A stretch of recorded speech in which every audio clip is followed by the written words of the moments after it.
नमस्कार दोस्तों, स्वागत है आप सभी का। मेरा नाम है मनीषा और आज के वीडियो में बात करेंगे आईरेटा कंपनी के बारे में। तो इस कंपनी के फाइनेंशियल्स और स्टॉक के टेक्निकल दोनों को बिल्कुल आसान भाषा में समझेंगे। तो वीडियो में एंड तक रहिएगा ताकि आपसे कोई भी इन्फॉर्मेशन मिस ना हो। तो शुरुआत करेंगे चार्ट पैटर्न से। वीकली चार्ट से शुरुआत करेंगे। तो ये स्टॉक जो है लिस्ट हुआ था प्रीमियम पे 56% के प्रीमियम पे लिस्ट हुआ था। 32 रुपये का इशू प्राइस था और 50 रुपये पे लिस्ट हुआ था। तो इस स्टॉक की डिमांड शुरुआत से काफ़ी ज़्यादा है। प्रीमियम पे लिस्ट होने के बाद भी स्टॉक ने काफ़ी अच्छे रिटर्न्स दिए। अभी तक एक साल में स्टॉक मल्टीबैगर रिटर्न्स दे चुका है, क्योंकि ये जो कंपनी काम करती है ये रिन्यूएबल एनर्जी सेक्टर को फाइनेंस करती है और रिन्यूएबल एनर्जी की डिमांड काफ़ी ज़्यादा है। आगे भी इसका ट्रेंड काफ़ी रहेगा, तो इस वजह से स्टॉक में जो है डिमांड पहले से ही काफ़ी ज़्यादा है। तो अभी आप डेली वीकली टाइम फ्रेम पे देखिए तो इसका स्ट्रक्चर जो है कुछ इस तरह से है। पहले तेज़ी रही है, फिर तेज़ी, फिर गिरावट रही, फिर तेज़ी और अभी तेज़ी रह सकती है, क्योंकि इसका स्ट्रक्चर जो है वो हायर है और हायर लो का फॉर्मेशन किया है इसने। अब डेली टाइम फ्रेम पे देखते हैं। तो डेली टाइम फ्रेम पे आप देख सकते हैं कि पहले तेजी रही है, फिर गिरावट हुई है, फिर तेजी हुई है, फिर गिरावट हुई है और अभी अगर हम देखेंगे तो इस यहाँ पे जो ये स्टॉक लोअर लो और लोअर हाई लगा रहा था, अभी इसने इस हाई को ब्रेक कर दिया है और इस लो के ऊपर लो लगाया है। तो यहाँ पे आप देखेंगे तो ये स्टॉक लगातार गिर रहा था इस तरह से, और यहाँ पे भी इसमें लगातार गिरावट थी। ट्रेल लाइन का सपोर्ट लेके यहाँ पे एक चैनल में नीचे जा रहा था स्टॉक, अभी इसने ब्रेकआउट दिया, फिर इस ट्रेल लाइन का सपोर्ट लेने आया ये स्टॉक यहाँ पे, और फिर अभी वापस से तेजी है। तो इसको भी आगे हम डिस्कस करेंगे। अभी हम पहले लेवल की बात करते हैं। तो अगर हम सपोर्ट लेवल इसका देखेंगे तो वो रहेगा लगभग 182 पे इसका सपोर्ट रहेगा। यहाँ पे इसने रिटेस्ट किया था और फिर यहाँ पे इसने सपोर्ट लिया था। अभी अगर आप देखेंगे तो ये स्टॉक में जो गिरावट हुई है तो यहाँ पे थोड़ा गैप छूटा हुआ था और इधर भी गैप था। अब अगर हम 1 आवर पे देखेंगे तो एक तो ये गिरावट हुई है यहाँ पे, जो इसमें गिरावट हुई थी, क्योंकि अभी ये स्टॉक जो है ऊपर जाने की ट्राई करेगा तो छोटे से करेक्शन लेके फिर अपने हाई को ब्रेक करेगा। तो इस तरह से रहेगा और यहाँ पे जैसे ये गैप अनफिल्ड था, यहाँ पे भी गैप अनफिल्ड था, तो इस गैप को जो है फिल करने ये स्टॉक थोड़ा सा यहाँ पे आया है और फिर यहाँ से इसने सपोर्ट लेके ऊपर गया है। अब इस गैप की अगर आप बात करेंगे तो ये गैप जो है हाफ फिल्ड हो चुका है। तो जरूरी नहीं है कि गैप पूरा फिल्ड हो, वो हाफ भी फिल्ड होते हैं, बट मोस्टली टाइम्स हो जाती है फिल्ड। और अगर आप 5 मिनट टाइम फ्रेम पे देखेंगे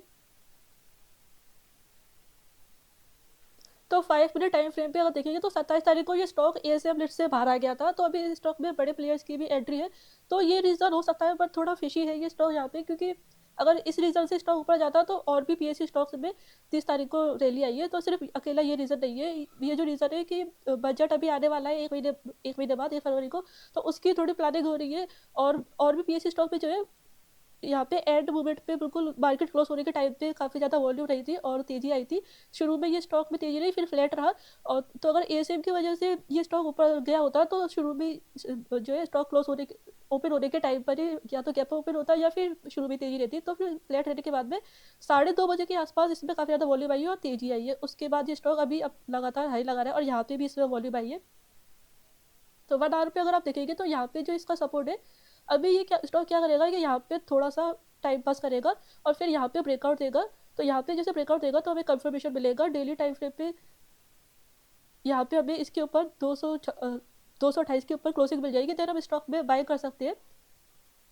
यहाँ पे देखिए स्टॉक पहले यहाँ पे इस तरह से एसएनडी चैनल बना के ऊपर जा रहा है और ये इलेक्शन डे रिजल्ट पे जो गैप डाउन हुआ था, फिर उसके बाद यहाँ पे इसने ब्रेकआउट दिया हुआ है। और फिर जब बजट डे आया था तो यहाँ पे इसने 300 रुपये का प्राइस जो है इसके 300 रुपये के ऊपर फेक ब्रेकआउट देके रिवर्सल ले लिया। तो 300 रुपये का एक साइकोलॉजिकल लेवल बना दिया इस स्टॉक ने। तो अभी जो हमारा टारगेट रहेगा आगे के लिए वो भी 300 रुपये का रहेगा। यहाँ पे आपको पार्शियल प्रॉफिट जरूर बुक कर लेना चाहिए। फिर उसके बाद यहाँ पे प्रॉफिट बुकिंग हुई है और यहाँ पे जो रिजल्ट आया, जो बजट आया सॉरी, तो फाइनल बजट आया था 23 जुलाई को और इंटरिम बजट 1 फरवरी को, तब भी गिरावट हुई थी और इस फाइनल बजट में भी गिरावट रही। तो ये गिरावट क्यों, क्योंकि बजट में कुछ ज़्यादा एक्सपेक्टेशन के हिसाब से इतना बजट नहीं मिला था रेलवे एनर्जी को। उसके बाद में सितंबर में जो है, तो सितंबर में स्टेक सेल की अनाउंसमेंट हुई थी कि 4,500 करोड़ रुपए रेज करेगी गवर्नमेंट क्यूआईपी के थ्रू। तो लगभग 7% के आसपास स्टेक सेल करने की अनाउंसमेंट हुई थी, बट स्टेक सेल किया नहीं है। और अभी तो इस रिजल्ट आने वाला है 20 जनवरी को, तो ट्रेडिंग विंडो क्लोज हो गई है प्रोमोटर्स के लिए। तो अभी भी स्टेक सेल नहीं होगा, उसके बाद में कभी करे तो हो सकता है। तो अभी के लिए तो सेफ है ये स्टॉक। और यहाँ पे अभी हम इस ट्रेड लाइन को हटाते हैं।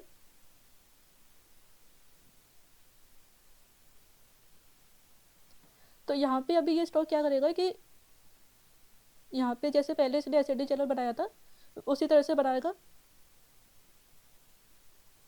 और थोड़ा टाइम पास करके स्टॉक अब यहाँ पे ब्रेकआउट देगा, और ब्रेकआउट के बाद में ये जो इसका राउंड बॉटम बनेगा पूरा, इसको फिनिश करेगा और 300 रुपये का हमारा टारगेट रहेगा। और अब फाइनेंशियल्स की बात करते हैं, तो यहाँ पे 30 दिसंबर को जो तेजी आई थी वो क्यों आई थी हमने देख लिया, और 1 जनवरी को भी तेजी आई थी क्योंकि Q3 के इसके जो लोन बुक है वो आ गई थी। तो जो लोन सेंशंस है वो 129% ग्रो हुए, 13,558 करोड़ से बढ़ के 31,087 करोड़ हुए इस क्वार्टर में और Q3 में। और 41% लोन डिसबर्समेंट्स भी ग्रो हुआ है, जो कि 12,220 करोड़ से बढ़ के 17,236 करोड़ हो गए है। और अभी इसकी जो लोन बुक है टोटल इस कंपनी की वो 69,000 करोड़ की है दिसंबर तक। तो जो है काफ़ी ज़्यादा लोन्स इन्होंने डिस्ट्रीब्यूट किए हैं, बिकॉज इस सेक्टर में जो है लोन्स की डिमांड ज़्यादा रहती है।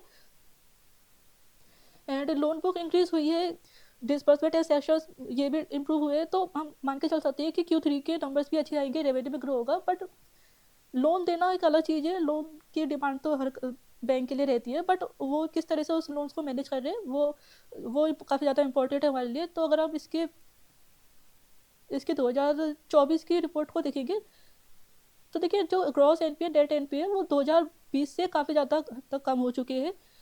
2023 में 1.6% नेट NPA था, जो कि 2024 में 0.9% रहा, और ग्रॉस NPA भी 3.2 से घट के 2.3 हो गया है। तो जो NBFC एंड बैंकिंग सेक्टर्स के लिए हमें return on asset and NPS वगैरह और बुक वैल्यू ये चीज़ें ज़्यादा इंपॉर्टेंट होती है। तो NPA इंप्रूव हो रहा है एंड डिमांड भी बढ़ रही है इनके लोन्स की। साथ में अगर return on net worth and return on asset देखेंगे तो ये यहाँ पे थोड़ा मिस्टेक है, ये जो डार्क ब्लू कलर में है ये रिटर्न ऑन नेटवर्थ है, और जो लाइट ब्लू कलर में है वो रिटर्न ऑन एसेट है। तो ये भी काफ़ी ज़्यादा इंप्रूव हुए हैं। फाइनेंशियल 2024 में 2.2 रही है, 2023 में जो 1.7 थे, और अभी जो TTM में इसका रिटर्न ऑन एसेट है वो 2.4% का है, जो कि काफ़ी अच्छा रिटर्न ऑन एसेट है। 2% से ज़्यादा रहना चाहिए NBFCs के लिए। इसका सोर्स ऑफ फंडिंग अगर आप देखेंगे तो फॉरेन बोरिंग्स 18% है, जो कि 2023 में 25% थी, और जो डोमेस्टिक बॉन्ड्स है वो 20% से बढ़ के 30% 36% हो गए, और डोमेस्टिक बैंक से जो है बोरिंग्स वो 46% थी, रुपी फ्रॉम बैंक्स एंड FIIs वो 46% थी, जो कि 44% हो गया। तो फॉरेन बोरिंग्स कम करती है, ये अच्छी चीज़ है, क्योंकि जो फॉरेन बोरिंग्स रहती है उसमें थोड़ा रिस्क ज़्यादा रहता है, बिकॉज एक्सचेंज रेट काफ़ी फ्लक्चुएट होते हैं और रुपीस लगातार डेप्रिशिएट हो रहा है और आगे भी होगा। तो इस वजह से थोड़ा एक्सपेंस ज़्यादा बढ़ जाती है इस चक्कर में, क्योंकि रुपीस डेप्रिशिएट होगा तो जिस टाइम पे लोन लेते हैं फिर उसके बाद जब रीपे करते हैं तो तब तक रुपये जो है वो घट जाता है, तो थोड़ा ज़्यादा अमाउंट पे करना पड़ जाता है, तो वहाँ पे एक्सपेंस ज़्यादा हो जाता है। तो ये अच्छी चीज़ है कि फॉरेन बोरिंग्स पे जो डिपेंडेंसी है वो कम कर दी है। अब इनके लोन बुक भी लगातार इंप्रूव हो रही है, NPS इंप्रूव हो रहे हैं, और रिटर्न ऑन एसेट भी इंप्रूव हो रहे हैं। तो यहाँ पे रिस्क फैक्टर क्या रहेगा कि रिन्यूएबल एनर्जी में काम कर रही है, रिन्यूएबल एनर्जी को ये कंपनी फाइनेंस कर रही है। तो अब ये जो रिन्यूएबल एनर्जी का सेक्टर है ये ट्रेंड में है, अभी इसकी डिमांड बहुत ज़्यादा है। तो बहुत सारी companies private and public companies, specially private companies ज़्यादा इस सेक्टर में काम कर रही है, क्योंकि 2030 तक जो इंडिया का टारगेट है कि 500 गीगावाट की एनर्जी जो है वो रिन्यूएबल एनर्जी से बना दी है। तो अभी 200 गीगावाट पे, तो 2030 तक 500 गीगावाट करने के लिए काफ़ी ज़्यादा स्पीड से काम करना पड़ेगा, जिसके लिए काफ़ी ज़्यादा प्राइवेट कंपनीज आगे आ रही है। तो इस वजह से जो है, जैसे अगर आप टेलीकॉम सेक्टर में देखेंगे तो जब टेलीकॉम सेक्टर में ट्रेंड में था तो काफ़ी सारी कंपनीज थी, 10-15 कंपनीज थी। अभी टेलीकॉम सेक्टर की सिर्फ 3-4 कंपनीज ही रह गई है, उसमें बाकी जो कंपनीज थी वो सभी मोस्टली बंद हो चुकी है, डिफ़ॉल्ट हो गई। तो इस वजह से जो कंपनीज इन कंपनीज को फाइनेंस करती है उन पर इनडायरेक्टली रिस्क रहता है। जैसे इंडस टावर जो है वोडाफोन को अपना इंफ्रास्ट्रक्चर देती थी, इंडस टावर की जो पेमेंट है वो वोडाफोन कर नहीं पाया, वोडाफोन आइडिया दोनों मर्ज होने के बाद भी वो कंपनी लॉस में है। तो जिस वजह से इंडस टावर पे फाइनेंशियल में इफेक्ट पड़ा और इंडस टावर का स्टॉक भी बहुत ज़्यादा गिर गया था। तो अब मैं यही नहीं कह रही हूँ कि मतलब ये डिफ़ॉल्ट हो ही जाएगा, जो कंपनी से आईरेटा बहुत बड़ी कंपनी से वो काफ़ी सोच समझ के जो भी अपने लोन्स देती होगी। तो यहाँ पे बस ये रिस्क फैक्टर रहेगा कि रिन्यूएबल एनर्जी जो है वो काफ़ी ज़्यादा ट्रेंड में है, डिमांड ज़्यादा है, तो कुछ कंपनीज तो जो है डिफ़ॉल्ट जरूर होगी। रिन्यूएबल एनर्जी में जैसे सोलर में 27% ये लोन्स देते हैं, विंड एनर्जी को 18% लोन्स देते हैं। तो ये दो तो जो है वेदर पे काफ़ी ज़्यादा डिपेंड करते हैं ये प्रोजेक्ट्स। तो इस वजह से वेदर के अकॉर्डिंग भी ये प्रोजेक्ट डिले भी हो सकते हैं, या यहाँ से जो रेवेन्यू आना है जितना वो नहीं आएगा उतना भी हो सकता है। तो यहाँ पे ये थोड़ा एक रिस्क फैक्टर रहेगा। बाकी जब तक इनके NPS इंप्रूव हो रही है और रिटर्न ऑन एसेट अच्छा है तब तक कोई दिक्कत नहीं है। साथ में इनकी लोन बुक भी लगातार इंक्रीज हो रही है और Q3 के रिजल्ट भी काफ़ी हद तक अच्छे आने की उम्मीद है। अब बाकी फाइनेंशियल्स की बात करेंगे तो मार्केट कैप 60,515 करोड़ का है, PE 41 का है, इंडस्ट्री PE 29 का है, ROC 9% का है एंड ROE 70% का है एंड डेट टू इक्विटी 5.8 है और बुक वैल्यू 6.5 है। तो पीएस को अगर आप देखेंगे तो जो एनबीएफसी कंपनी रहते हैं उसमें हम पीए से ज़्यादा बुक वैल्यू चेक करते हैं उनकी वैल्यूशन देखने के लिए कि क्या वैल्यूशन लोग उसके लगा रहे हैं, क्योंकि बुक वैल्यू जो है, ये जो कंपनीज होती है फाइनेंस कंपनी, ये एसेट बेस्ड कंपनीज होती है, लेवरेज करके एसेट्स इनके पास काफ़ी ज़्यादा होते हैं, तो उन एसेट्स से कितना कितना प्रॉफिट कमा पा रही है कंपनी की, क्या वैल्यू है, ये बुक वैल्यू पे डिपेंड करता है। तो बुक वैल्यू अगर आप देंगे तो इसकी काफ़ी ज़्यादा है, अपने पीएस के मुकाबले 6.5 की है एंड ज़्यादा इसलिए क्योंकि ये रिन्यूएबल एनर्जी को फाइनेंस करती है, तो अभी से इसकी डिमांड ज़्यादा रहती है, जैसे आईटी कंपनीज की बुक वैल्यू ज़्यादा रहती है उसी तरह से ROE 17% का है, अच्छा ROE है। एंड अब क्वार्टर रिजल्ट्स की अगर बात करेंगे तो 1630 करोड़ का इस क्वार्टर में रेवेन्यू रहा है, जो कि लास्ट ईयर 1177 करोड़ का था और 33% से घर के मार्जिन 29% का हो चुका है एंड नेट प्रॉफिट 285 से बढ़ के 388 करोड़ के हुए हैं। एंड जो इस क्वार्टर में एनपीए रहा है वो भी ईयर ऑन ईयर पे काफ़ी कम हो गया है, 3.1 से घट के 2.1 ग्रॉस एनपीए और 1.6 से घट के 1% नेट एनपीए हो गया है। ईयर ऑन ईयर पे अगर आप बात करेंगे तो 2024 में 4,965 करोड़ का रेवेन्यू रहा, मार्जिन रहा 35% का, जो कि अब जो है अभी तक का सबसे हाईएस्ट मार्जिन रहा है और नेट प्रॉफिट 1252 करोड़ का रहा। अभी डिविडेंड नहीं दे रही है, हो सकता है आगे चल के डिविडेंड देना शुरू करे। बैलेंस शीट में देखिए बोरेज ज़्यादा रहेगी बिकॉज ये जो है कंपनी फंड्स लेके उसको आगे जो है लैंड करती है, तो इस वजह से इन पे बोरेज तो रहेगी ज़्यादा। और इन्वेस्टर की अगर बात करेंगे तो 75% प्रोमोटर से, 2% FIIs DIIs 0.3%, पब्लिक 22.6%। इसको हम टिकट टेप पे देखते हैं।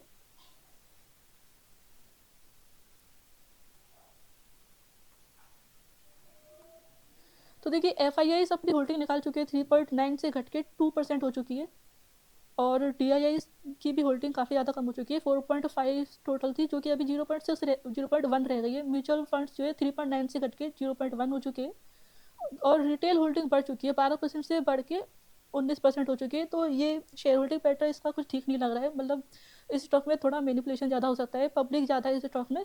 बाकी सारी फाइनेंशियल अच्छे हैं इस कंपनी के, इसको आप लॉन्ग टर्म के लिए रख सकते हैं। हो सकता है जब आगे गवर्नमेंट स्टेक सेल करने का अनाउंस करे तब शायद कोई बड़े जो इन्वेस्टर्स है वो आगे आए उस स्टेक को बाय करने के लिए। सो इस वीडियो में बस इतना ही। आई होप कि वीडियो आपको अच्छा लगा होगा। अगर वीडियो अच्छा लगा है तो वीडियो को लाइक कर दीजिए और चैनल पर नए हैं तो चैनल को सब्सक्राइब कर दीजिए। और कोई क्वेश्चन या किसी और स्टॉक पे वीडियो चाहिए तो कमेंट कर दीजिए, आपको रिप्लाई जरूर मिलेगा। थैंक यू फॉर वॉचिंग, मिलते हैं नेक्स्ट वीडियो में।